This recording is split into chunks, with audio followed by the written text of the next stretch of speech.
Hello viewers and subscriber हजुरहरूलाई स्वागत छ मेरो च्यानलमा। र आज म चाहिँ माडीको भ्लग बनाउन गइरहेको छु। र माडी भन्ने ठाउँ चाहिँ हाम्रो चितवन जिल्लाको चाहिँ दक्षिणी भूभागमा पर्छ। र माडीले चाहिँ एकदमै निकै नै धेरै नै पुरानो इतिहास चाहिँ आफूसँग बोक्दै आइरहेको छ।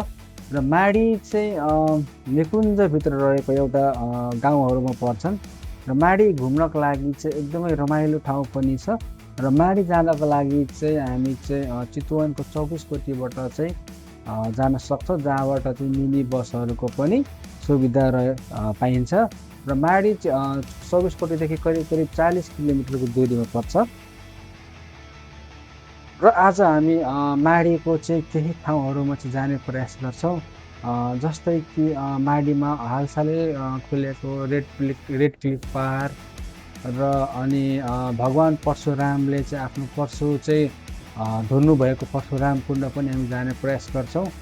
र राम मन्दिर पनि हामी जाने प्रयास गर्छौँ। र हेरौँ कहाँसम्म जान सक्छौँ। र हजुरहरू चाहिँ भिडियो चाहिँ अन्तिमसम्म हेरिदिनु होला। र यसरी नै मलाई चाहिँ सहयोग गर्दै अगाडि बढ्नको लागि प्रेरित गर्नुहोला। हस्त अब हामी चाहिँ अब माडी जानको लागि चाहिँ करिब करिब 24 कोटीबाट चाहिँ हामी चाहिँ अब 20-22 किलोमिटर जति जाइसकेका छौँ। र अहिले हामी जगतपुर भन्ने ठाउँमा छौँ। र जगतपुरको चाहिँ हामी यो जङ्गलमा छौँ, कसरा जङ्गलमा।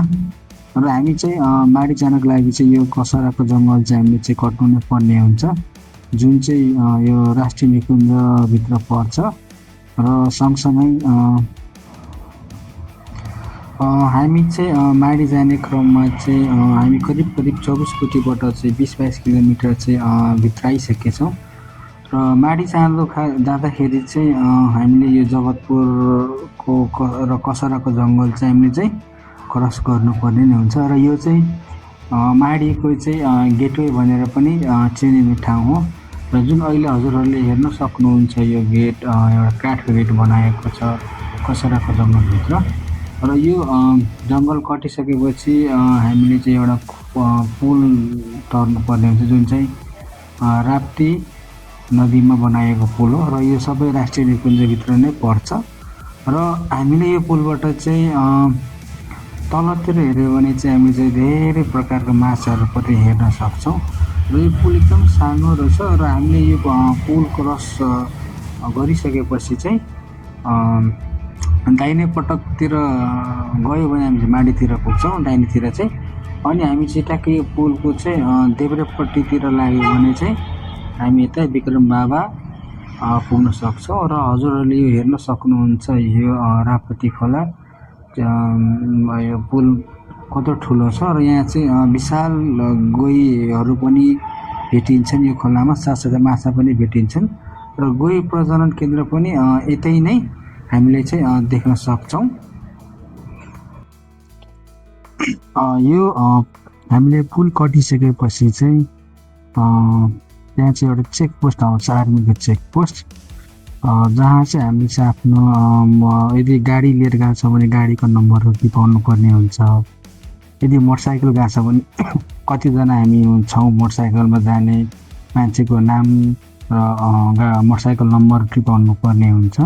र तपाईँहरूले चाहिँ यहीँ बसेर एकछिन चाहिँ विश्राम पनि गर्न सक्नुहुन्छ, जहाँ चाहिँ फ्रेस हुनलाई चाहिँ पानीहरू पनि भर्न सक्नुहुन्छ, पानी खान सक्नुहुन्छ।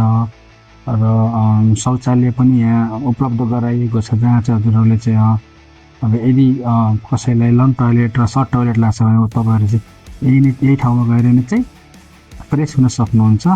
र यो ठाउँलाई चाहिँ विशेष गरी कसरा भनेर चिनिन्छ। र हामीहरूले चाहिँ गाडी चाहिँ यतै पछाडिपट्टि नै पार्क गर्नुपर्ने हुन्छ, भित्र जानुभन्दा अगाडि नै।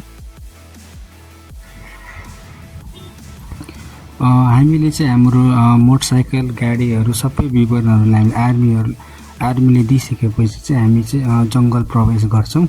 र हामीले जङ्गलभित्र पनि करिब करिब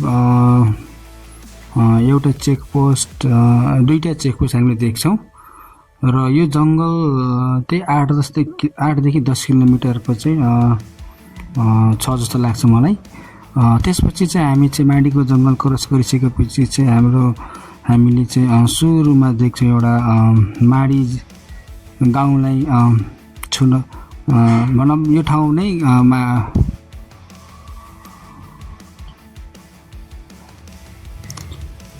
र यदि हजुरहरू बाइकमा आउनुहुन्छ भने गाडीमा आउनुहुन्छ भने यो जङ्गल निकुञ्जभित्र चाहिँ स्पिडहरू चाहिँ अलिकति कम गर्नु होला किनभने चाहिँ यो जङ्गलभित्र चाहिँ जनावरहरूको आवत जावत क्षेत्र हो र कुनै बेला पनि जनावरहरू आरपार गर्न सक्छ र यदि त्यस्तो र ठोक्कियो भने जनावरहरूले हजुरहरूलाई कारबाही पनि हुनसक्छ त्यही भएर चाहिँ सतर्क भएर आउनु होला र जङ्गल कट्ने बित्तिकै चाहिँ हामीले चाहिँ एउटा पुल देख्न सक्छौँ जुन चाहिँ माडी यहाँबाट सुरु भयो भनेर जनाउँछ र यो कुन खोलामाथि पुल बनाइएको र कुन खोला भनेर मलाई त्यति आइडिया भएन र यदि माडीको साथीहरूले हेर्दै हुनुहुन्छ भने भनिदिनु होला कमेन्टमा यो खोलाको नाम के हो र यो ठाउँबाट चाहिँ हाम्रो चाहिँ माडी चाहिँ सुरु हुन्छ र यदि हजुरहरू माडी आउनुभयो भने चाहिँ माडी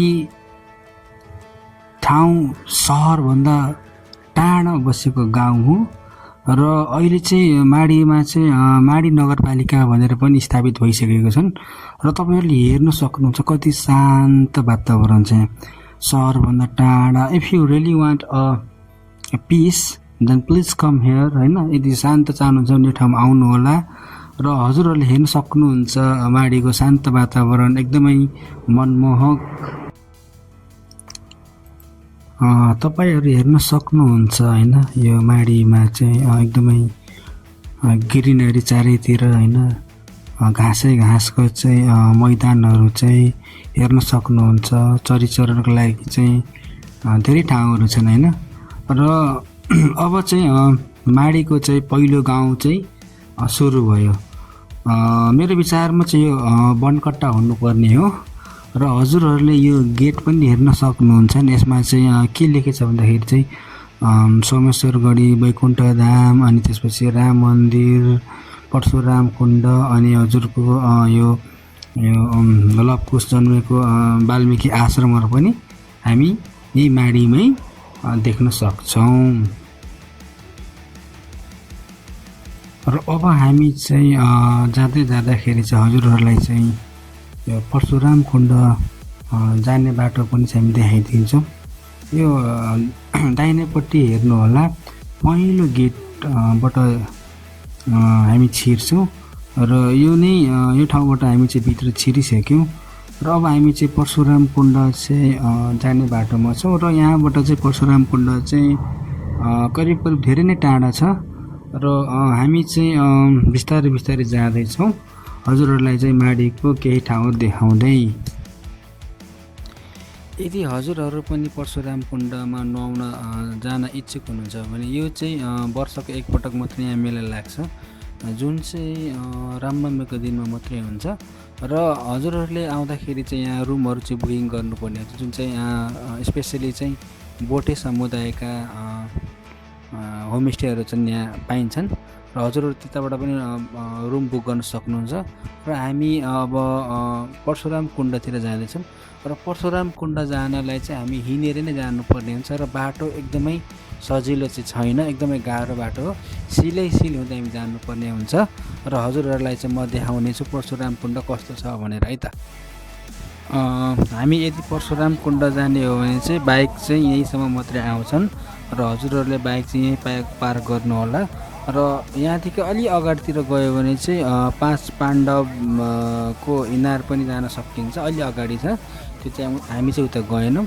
र हामी चाहिँ अब परशुराम कुण्डतिर चाहिँ लाग्दैछौँ आज हामी भ्युअर्स के अरे कुन ठाउँ रे परशुराम कुण्ड र अहिले जुन हजुरहरूले भिडियो हेर्दै हुनुहुन्छ यही नै परशुराम कुण्ड हो र यो ठाउँमा आउनलाई एकदमै गाह्रो छ ठुल्ठुलो ढुङ्गा छ खोलाको बाटो आउनु पर्ने हुन्छ खोला तरेर आउनु पर्ने हुन्छ र यो करिब हामीलाई चाहिँ 3.5 घन्टा जति चाहिँ लाग्यो यो आउँदाखेरि चाहिँ जङ्गलको बाटो आउनुपर्छ यो अरू बेला चाहिँ मलाई लाग्दैन र यो सायद फर्स्ट टाइम नै होला कसैले चाहिँ परशुराम कुण्डको चाहिँ भिडियो देखाउँदै होला युट्युबमा है त यसरी नै परशुराम कुण्डको यात्रासँगै हाम्रो पहिलो दिनको यात्रा सक्यो र दिन पनि सकिने लागिसक्यो र अब हामी चाहिँ भोलि हजुरहरूलाई चाहिँ रेड हिल क्लिफ र वैकुण्ठ तालतिरको केही झलकहरू चाहिँ देखाउने प्रयास गर्छौँ। हामीलाई थाहै छ बिहानको सूर्य झुल्किन्छ भने साँझको सूर्य पनि अस्ताउँछ र हामीले हाम्रो ठाउँबाट सूर्य उदय र सूर्य अस्ताएको सधैँ नै हेरिरहन्छौँ भने आज मैले तपाईँहरूलाई चाहिँ नयाँ ठाउँबाटको सूर्य कसरी अस्ताउँछन् र कस्तो देखिन्छ अस्ताउने बेलामा चाहिँ हामी चाहिँ माडीबाट हजुरलाई चाहिँ सनसेटको भ्यू पनि देखाउनेछौँ विथ टाइम ल्याप्स। र अब हामी चाहिँ हाम्रो दोस्रो दिनको यात्रातिर लाग्दैछौँ र हामी अब परशुराम कुण्ड जाने गेटबाट चाहिँ हामी बाहिर निस्क्यौँ, जुन चाहिँ बनकट्टा अथवा के समथिङ कुन चाहिँ ठाउँ हो मैले बिर्सेँ चाहिँ। र हामी अगाडि बढ्दै जाँदाखेरि चाहिँ हामीले हेर्न सक्छौँ बाटो कति राम्रो र पिच बाटो र एकदमै हुन्छ नि एकदमै गाउँवाला भाइब्स आउँदैछ कि एकदमै हेर्दाखेरि परालको टाउकोहरू चाहिँ चारैतिर हरियाली हरियाली खेत अनि सँगसँगै हामीले चाहिँ अब केही कुराहरू चाहिँ अब घुम्ने क्रममा चाहिन्छ भने चाहिँ बजार पनि छन् यहाँ, जस्तै बसन्तपुर भयो अनि चिरौली बजार भयो। अब कुन कुन बजार हो गाउँको नाम थाहा भएन, सरी ल। त्यही पनि जस यदि तपाईँलाई खानेकुरा चाहिन्छ भने यो बजारबाट पनि तपाईँले किन्न सक्नुहुन्छ।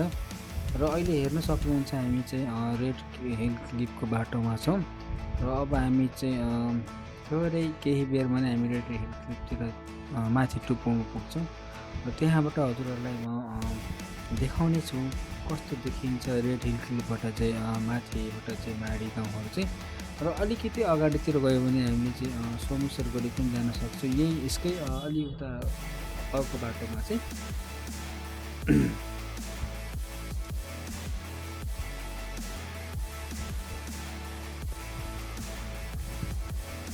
र हामी रेड हिल क्लिफ पार्क जाने क्रममा चाहिँ केही गाउँहरू पनि हामी चाहिँ क्रस गरेर जानुपर्ने हुन्छ। र यो गाउँहरूको मलाई नाम चाहिँ थाहा भएन, तर हजुरहरूलाई चाहिँ प्रष्ट रूपमा चाहिँ भिडियो मार्फत चाहिँ देखाइरहेको छु। यदि हजुरहरू यही ठाउँको कोही कसैले हेर्दै हुनुहुन्छ भने भिडियो चाहिँ कमेन्ट गर्नु होला यो ठाउँको नाम के हो। र रेड हिल क्लिफ पार्क चाहिँ करिब 1 किलोमिटर चाहिँ माथि डाँडोमा बसेको छ र हेर्न सक्नुहुन्छ बाटो कतै पिच कतै कच्ची उकालो ओह्रालो हुँदै हामी चाहिँ माथितिर चाहिँ जाँदैछौँ।